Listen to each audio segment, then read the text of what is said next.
தூத்துக்குடியில ஆளுங்கட்சியை சேர்ந்த ஒரு அப்பாவி பெண்ணை 2 ஆளுங்கட்சி ஆட்கள் கார்ல அழைச்சிட்டு போய் மயக்க மருந்து கொடுத்து கூட்டு பாலியல் வன்கொடுமை கேங் ரேப் பண்ணிருக்காங்க.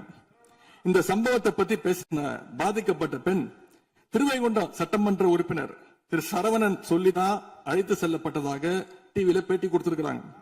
எல்லா மேலிடத்துக்கு தெரியும் அப்படின்னு பாதிக்கப்பட்ட பெண் பேட்டி கொடுத்திருக்கிறாங்க. யார் அந்த மேலிடம் அப்படின்னு இன்னைக்கு மக்கள் கேட்க ஆரம்பிச்சிருக்கிறாங்க. தனக்கு நேர்ந்த கொடுமைய ஆளுங்கட்சியினுடைய அமைச்சர்கள் 2ஆம் கட்ட 3ஆம் கட்ட தலைவர்கள் கிட்ட சொன்னதாகவும் பாதிக்கப்பட்ட பெண் இன்னைக்கு சொல்லியிருக்கிறாங்க. ஆனா நடந்தது என்ன? யார் தப்பு பண்ணாலும் நடவடிக்கை எடுக்க தயங்க மாட்டேன்னு சொன்னார் நம்முடைய முதலமைச்சர்.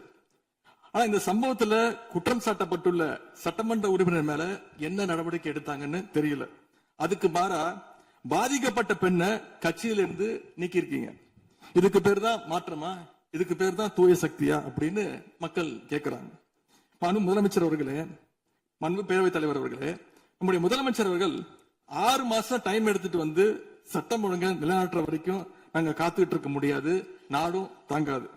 இத பத்தி கேள்வி எழுப்பினா கூட காவல்துறைக்கு பொறுப்பு வைக்கக்கூடிய முதலமைச்சர் எதுவும் பேச மாட்டேங்கிறார். To remain silent in the face of evil is itself evil அப்படின்னு ஒரு பழமொழி உண்டு. அது யாருக்கு பொருந்ததோ இல்லையோ இந்த அரசுக்கு சரியாக பொருந்தது.